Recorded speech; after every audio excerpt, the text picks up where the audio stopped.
동천의 가족들과 함께하는 기도 시간입니다. 기도, 성경 봉독, 말씀 선포, 기도 순서로 진행됩니다.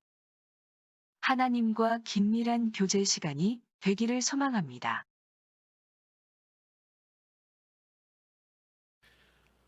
함께 기도하겠습니다.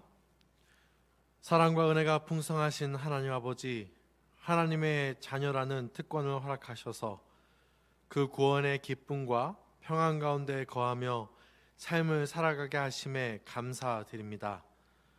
하나님 앞에서 죄를 짓고 살아가는 부끄러운 존재임에도 불구하고 항상 사랑하여 주시고 죄를 고백하며 나아갈 때마다 응답하여 주심에 감사드립니다. 이 시간에도 죄를 고백합니다. 용서하여 주시고 하나님께서 주신 약속을 붙들고 매일의 삶이 새로운 삶이 되도록 인도하여 주옵소서. 각 처소에서 하나님과 긴밀한 교제를 하기 위해서 이 자리에 나옵니다. 더욱 하나님을 찾고 사모하는 마음을 더하여 주시고 하나님을 사모하는 모든 성도들의 삶의 자리가 예배의 자리, 성령 충만한 자리가 되게 하여 주옵소서. 말씀을 들을 때 깨닫는 은혜를 더하여 주시고 알게 된 말씀을 붙들고 살아갈 때에 더욱 빛과 소금의 역할을 감당하게 하옵소서. 성도들 가운데 연약한 성도들이 있습니다. 영육간의 강건함으로 더하여 주시고 위로를 받아야 할 자들에게 위로가, 치유함을 받아야 할 자들에게 치유함의 은혜가 가득 넘쳐 회복의 놀라운 은혜가 그들 가운데 넘치게 하여 주옵소서. 가장 선하고 좋은 곳으로 응답하여 주시고 채워주시는 하나님께서 친히 역사해 줄 줄 믿고 예수님의 이름으로 기도드립니다. 아멘. 오늘 함께 나눌 말씀은 베드로 후서 1장 1절에서 11절까지의 말씀입니다. 신약성경 384면에 있습니다. 예수 그리스도의 종이며 사도인 시몬 베드로는 우리 하나님과 구주 예수 그리스도의 의를 힘입어 동일하게 보배로운 믿음을 우리와 함께 받은 자들에게 편지하노니 하나님과 우리 주 예수를 알므로 은혜와 평강이 너희에게 더욱 많을지어다. 그의 신기한 능력으로 생명과 경건에 속한 모든 것을 우리에게 주셨으니 이는 자기의 영광과 덕으로서 우리를 부르신 이를 알므로 말미암음이라. 이로써 그 보배롭고 지극히 큰 약속을 우리에게 주사 이 약속으로 말미암아 너희가 정욕 때문에 세상에서 썩어질 것을 피하여 신성한 성품에 참여하는 자가 되게 하려 하셨느니라. 그러므로 너희가 더욱 힘써 너희 믿음의 덕을, 덕의 지식을, 지식의 절제를, 절제의 인내를, 인내의 경건을, 경건의 형제 우애를, 형제 우애의 사랑을 더하라. 이런 것이 너희에게 있어 흡족한즉 너희로 우리 주 예수 그리스도를 알기에 게으르지 않고 열매 없는 자가 되지 않게 하려니와 이런 것이 없는 자는 맹인이라 멀리 보지 못하고 그의 옛 죄가 깨끗하게 된 것을 잊었느니라. 그러므로 형제들아 더욱 힘써 너희 부르심과 택하심을 굳게 하라. 너희가 이것을 행한즉 언제든지 실족하지 아니하리라. 이같이 하면 우리 주 곧 구주 예수 그리스도의 영원한 나라에 들어감을 넉넉히 너희에게 주시리라. 아멘. 오늘은 베드로후서 처음 부분입니다. 베드로후서의 기록 목적은요, 거짓 교사들에게 영향을 받고 있는 성도를 돕는 것이었습니다. 거짓 교사들의 영향은 올바른 신앙생활을 하지 못하도록 만드는 것을 넘어서 구원이 무엇인지, 그들이 가진 믿음이 무엇인지에 대해서 알고 있었던 것들도 헷갈리게 만듭니다. 그로 인해 성도로서 합당한 삶을 살아가지 못하도록 만듭니다. 아마 주변에 이단으로 인해 그리고 잘못된 말씀의 가르침으로 인해 피해를 입는 사례들을 뉴스나 다양한 소식을 통해 들으셨을 것입니다. 그런 어려움은 지금이나 베드로가 사역하던 당시에도 있었던 현상이었던 것이죠. 그래서 성도가 가진 믿음이 무엇인지, 믿음을 가진 자의 삶이 어떠해야 하는지를 가르쳐 주고 있습니다. 그리고 바른 진리를 기억하게 하고 그에 근거하여 하나님, 예수님과 관계를 굳건하게 하려는 것이 베드로 후서의 목적이라고 말씀드릴 수 있습니다. 그러면 베드로는 믿음을 무엇이라고 말하고 있습니까? 먼저 우리는 다 같은 믿음을 가진 자라는 것을 말하고 있습니다. 사도들이 가진 믿음이나 그때 당시 성도들이 가진 믿음이나 우리의 믿음이나 다 같다는 것이죠. 성도가 가진 믿음이 다 동일하다라는 것을 강조하는 이유는 믿음에 대한 오해를 하기 때문입니다. 같은 믿음 안에 있지만 옆에 성도들의 삶을 보면 나와는 다른 믿음을 가진 것 같다라는 생각이 들 때가 있지 않습니까? 그래서 상대방의 믿음을 자신의 믿음과는 다른 것으로 생각하는 경우가 있습니다. 이것이 바로 믿음에 대한 오해입니다. 옆에 있는 사람의 믿음이나 나의 믿음은 다른 것이 아니라 같은 것입니다. 그래서 사도들이 믿음 안에서 살아온 삶이나 지금 성도들의 믿음이 동일한 것이라고 오늘 가르쳐 주고 있습니다. 그러면서 동일한 믿음, 이 믿음을 가진 자의 삶이 어떠해야 하는지도 말하고 있는데요. 2절을 보시면 그 믿음을 가진 자라면 하나님과 주 예수님을 알므로 은혜와 평강이 우리에게 있어야 합니다. 하나님께서 주시는 것으로 인해 하나님의 보호하심과 사랑 가운데 평안을 누려야 하는 것이 믿는 자입니다. 은혜와 평강은 믿는 자라면 누구에게나 차별 없이 주어지는 것이죠. 자, 그런데 우리가 느끼기에 조금 차이가 있어 보입니다. 그 이유는 주신 것은 동일합니다. 그런데 그 주신 은혜가 무엇인지 알고 있는 성도와 그것을 잘 모르고 있는 성도에게는 차이가 있습니다. 그리고 같은 고난 가운데서도 그럼에도 불구하고 우리가 평안함 가운데 있음을 아는 성도도 있고 전혀 모르는 성도도 있을 수 있기 때문입니다. 그래서 성도는 은혜와 평강이 우리에게 있음을 알고 그것을 누리는 자로 살아갈 때에 우리에게 주어진 은혜가, 우리에게 주어진 평강이 무엇인지 서로 명확하게 알 수 있고 그 속에서 같은 믿음 안에 같이 살아갈 수 있음을 깨달을 수 있는 것이죠.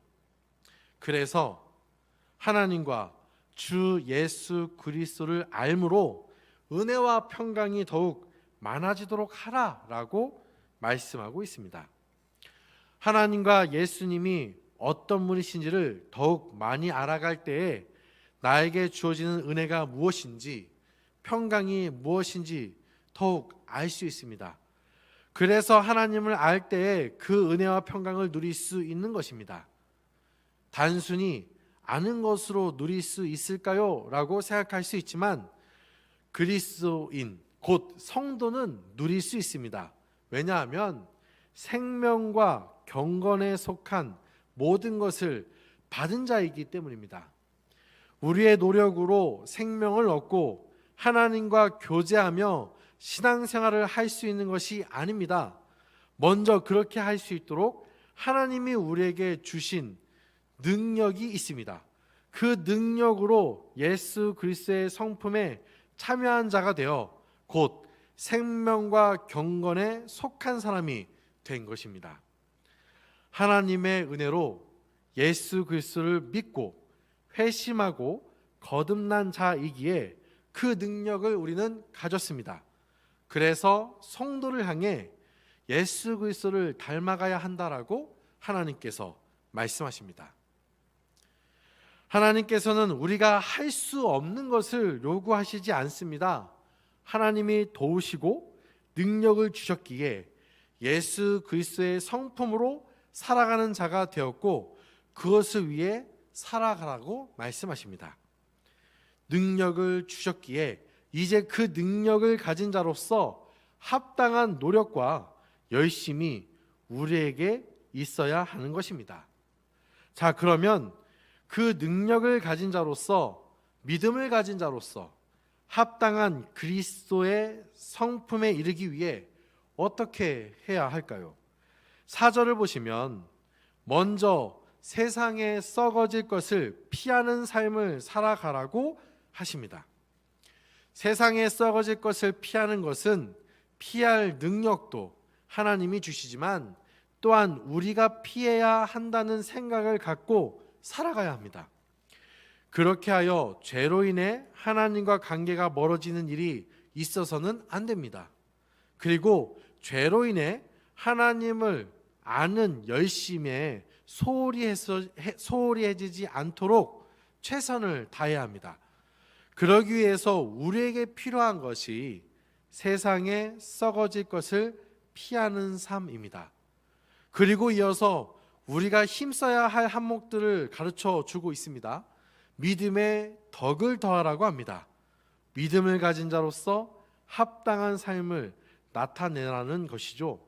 그리고 이 덕에는 지식이 더해야 한다라고 말합니다. 왜냐하면 덕의 지식을 더해야 하는 이유는 믿음에 합당한 삶이 무엇인지 아는 지식이 있어야 하기 때문입니다. 하나님을 알고 그리스도의 성품을 알고 우리가 행해야 할 내용을 알아야 하는 것입니다. 그리고 그 지식에는 절제, 곧 자기 통제가 있어야 합니다. 하나님의 말씀만이 진리로 믿고 알고 그 말씀대로 살아가는 것은 쉽지 않습니다. 그때 필요한 것이 바로 절제입니다.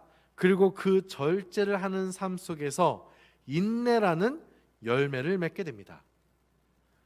그리고 인내는요, 결국 경건으로 나아가게 합니다. 이 경건이라는 것은 헌신된 생활을 위해 하나님을 의지하는 것을 말합니다. 말씀대로 살아가기 위해서 하나님을 전적으로 의지하기 위해 행해지는 모든 것들이 경건입니다.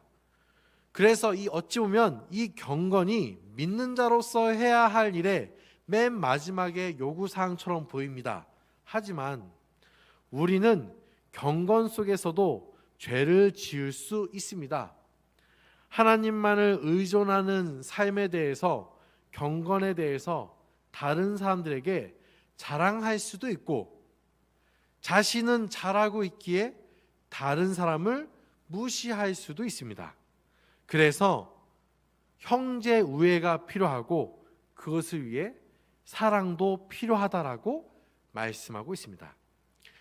사랑하는 성도 여러분, 우리가 가진 믿음은 사도들의 믿음, 그때 당시 성도가 가진 믿음과 동일한 것입니다. 이 믿음을 가진 자로서 누려야 되는 특권이 있습니다. 바로 하나님의 은혜와 평강을 누리는 것입니다. 이것을 위해 우리는 하나님을 아는데 힘써야 합니다. 세상에 썩어질 것을 피해야 합니다. 믿음을 가진 자로서 합당한 삶을 이루는데 힘쓰므로 삶을 살아가야 합니다. 여러 가지 것들을 소개해 드렸습니다. 이 모든 것들에 힘쓰라고 요청하는 것은 결국 영적으로 성숙한 자가 되어야 한다라는 뜻입니다. 성숙하여 다른 사람을 생각하고 함께 말씀 안에 살아가기 위해 경건에 힘쓰며 힘듦과 어려움 가운데 인내하며 오직 하나님의 은혜를 소망함으로 살아가는 자가 되어야 합니다. 이것은 우리의 힘만으로 되는 것이 아닙니다. 하나님께서 주신 능력으로 가능하며 그에 합당한 열심이 우리에게 있어야 하는 것입니다. 힘써 굳게 해야 합니다. 언제든 실족하지 않도록 굳게 해야 합니다. 그러면 지금 이 땅 가운데 그 은혜를 누리며 완전히 이루어질 예수님이 다시 오실 그때에 완전히 누리게 될 것입니다. 바로 하나님의 나라를요. 하나님의 백성으로서 그 놀라운 은혜와 평강함을 말이죠. 이것을 소망함으로 오늘 본문의 내용들을 생각함으로 자신의 영적인 성숙을 위해 힘쓰는 모든 성도님들이 다 되시기를 바랍니다. 오늘 말씀을 생각하시면서 기도하시고요. 각자 기도 제목을 가지고 자유로이 기도하시겠습니다.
주십시오.